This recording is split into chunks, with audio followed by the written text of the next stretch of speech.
नमस्कार। क्या एक अपेलेट कोर्ट नए सबूत यानी एडिशनल एविडेंस रिकॉर्ड कर सकती है? अगर मैं सीधा जवाब दूं तो हाँ, बिल्कुल कर सकती है। लेकिन रुकिए, ये कोई आम नियम नहीं है, बल्कि एक बहुत बड़ा अपवाद है। इस विश्लेषण में हम इंडियन लीगल सिस्टम के इस बेहद टेक्निकल पर उतने ही इम्पोर्टेंट हिस्से को समझेंगे। एक लीगल प्रोफेशनल होने के नाते अपेलेट लेवल पर नए सबूत पेश करने की इन बारीकियों को समझना हमारे लिए बेहद जरूरी हो जाता है। अब देखिए, भले ही नए सबूत दर्ज किए जा सकते हैं, पर इसका मतलब ये बिल्कुल नहीं कि अपीलेट कोर्ट रोजाना एक सेकंड ट्रायल कोर्ट की तरह काम करने लगे। ये पावर ना सिर्फ और सिर्फ किसी बड़े अन्याय या इनजस्टिस को रोकने के लिए दी गई है। इसका मकसद ये नहीं है कि कोई केयरलेस पार्टी अपना केस हारने के बाद अचानक से नए सबूत ले आए और अपनी गलतियों को छुपाने की कोशिश करे। तो चलिए सीधे आज के इस विश्लेषण के रोड मैप पर आते हैं। सबसे पहले हम समझेंगे कि कोर्ट्स नए सबूतों को आखिर क्यों नकारती हैं। फिर हम सिविल अपील्स के एक्सेप्शंस, वीक केसेस को पैच करने पर लगी रोक, कोर्ट का प्रोसीजर, क्रिमिनल अपील्स में सेक्शन 391 और आखिर में सुप्रीम कोर्ट के गाइडिंग प्रिंसिपल्स को कवर करेंगे। ओके, तो शुरू करते हैं हमारे पहले सेक्शन से कि आखिर कोर्ट्स इन नए सबूतों को इतनी जल्दी अस्वीकार क्यों कर देती हैं। यहाँ सबसे दिलचस्प बात यह है कि ये प्रिंसिपल पूरे अपीलेज सिस्टम की नींव है। सोचिए, अगर कोर्ट्स हर नए एविडेंस को अलाउ करने लग जाएं तो क्या होगा?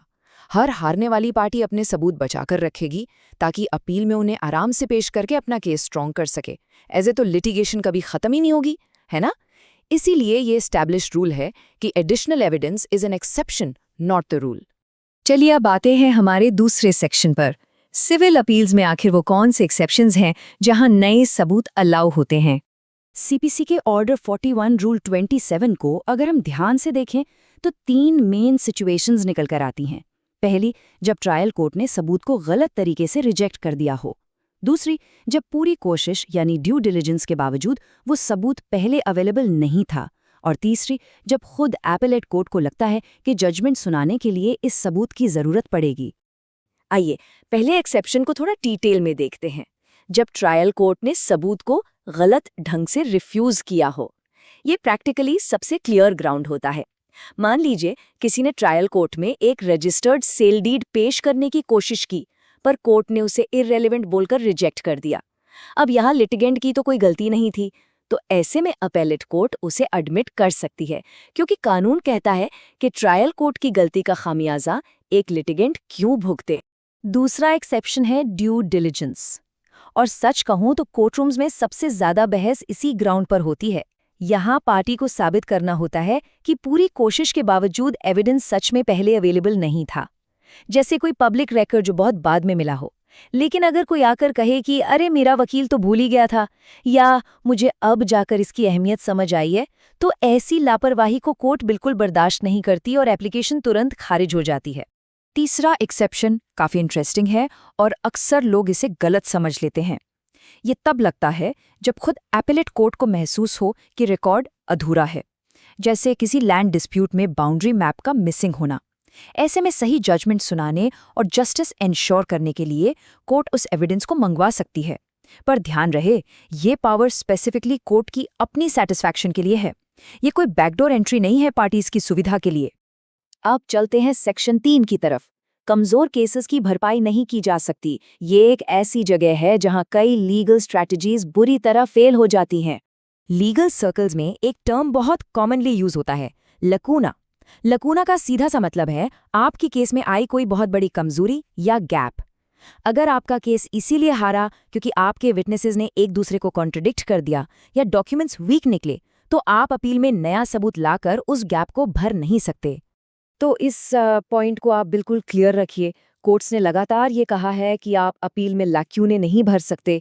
एक फेल्ड ट्रायल स्ट्रैटेजी को रिपेयर करने के लिए नए एविडेंस को टूल की तरह यूज करना स्ट्रिक्टली मना है। अपेलेट कोर्ट्स पुराने घावों पर मरहम लगाने का काम नहीं करती हैं। चलिए अब आते हैं चौथे सेक्शन पर। जब कोर्ट सच में नया सबूत मान लेती है तो उसका एक्चुअल प्रोसीजर क्या होता है। तो प्रोसीजर कुछ इस तरह चलता है। एक बार जब कोर्ट एडिशनल एविडेंस एडमिट कर लेती है तो उसके अगले स्टेप्स ऑर्डर 41 रूल 27 में बहुत क्लियरली डिफाइंड है। सबसे पहले कोर्ट को इसे एडमिट करने के रीजंस रिकॉर्ड करने पड़ते हैं। उसके बाद दो रास्ते होते हैं, या तो कोर्ट खुद एविडेंस लेती है, जैसे किसी विटनेस से डायरेक्टली पूछताछ करना, या फिर उस इशू को वापस ट्रायल कोर्ट के पास रिमांड कर देती है ताकि वो एविडेंस रिकॉर्ड करके अपनी रिपोर्ट ऊपर भेज सके। लेकिन इस पूरे प्रोसेस में जो सबसे बड़ा कानूनी चेक है वो ये है कि रीजंस रिकॉर्ड करना एब्सोल्यूट मैंडेटरी है।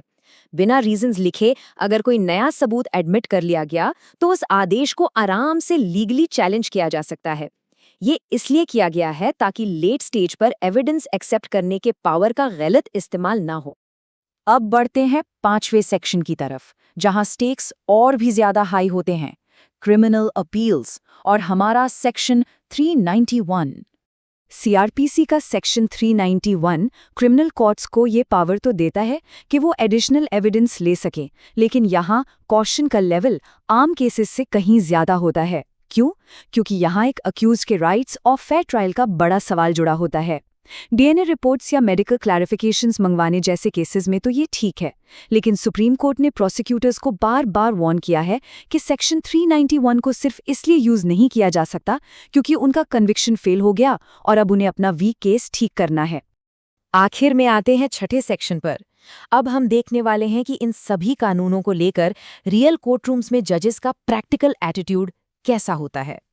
देखिए, प्रैक्टिकली बताऊं तो कोर्ट्स तब थोड़ी आसानी से मान जाती है जब एविडेंस किसी ऑफिशियल नेचर का हो या अगर उसे रिजेक्ट करने से सच में बहुत बड़ा अन्याय हो रहा हो, और सबसे जरूरी बात, जब पार्टी ने पूरी ईमानदारी दिखाई हो।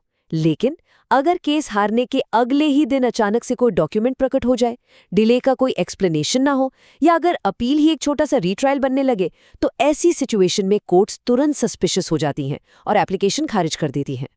जैसे कि हाई कोर्ट ऑफ दिल्ली और सुप्रीम कोर्ट के अलग अलग फैसलों में देखा गया है, जुडिशियल अथॉरिटी को एक बैलेंस मेंटेन करके चलना होता है। उनका मुख्य काम जस्टिस देना है, पर इसका मतलब ये नहीं कि लिटिगेशन लाइफ लॉन्ग चलती रहे। अगर हर लिटिगेंट को अपनी गलतियां ठीक करने का एंडलेस मौका मिलता रहा तो केस तो कभी फाइनलिटी तक पहुंचेगा ही नहीं। इसीलिए सुप्रीम कोर्ट का ये स्टेटमेंट हम सभी के लिए एक गाइडिंग प्रिंसिपल की तरह काम करता है। उन्होंने क्लियर किया है कि असली टेस्ट बस यही है, क्या एपेलेट कोर्ट नए सबूत को देखे बिना मौजूदा मटेरियल के आधार पर अपना फाइनल जजमेंट सुनाने में काबिल है।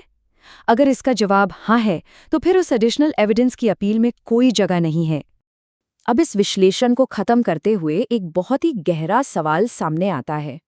इन प्रोसीजरल लिमिट्स को इतनी सख्ती से फॉलो करने के चक्कर में क्या कभी-कभी अल्टीमेट सच्चाई थोड़ी दब सी नहीं जाती, या फिर सालों से चल रहे लिटिगेशन को आखिरकार एक कानूनी फिनैलिटी देना ही सबसे बड़ा इंसाफ है।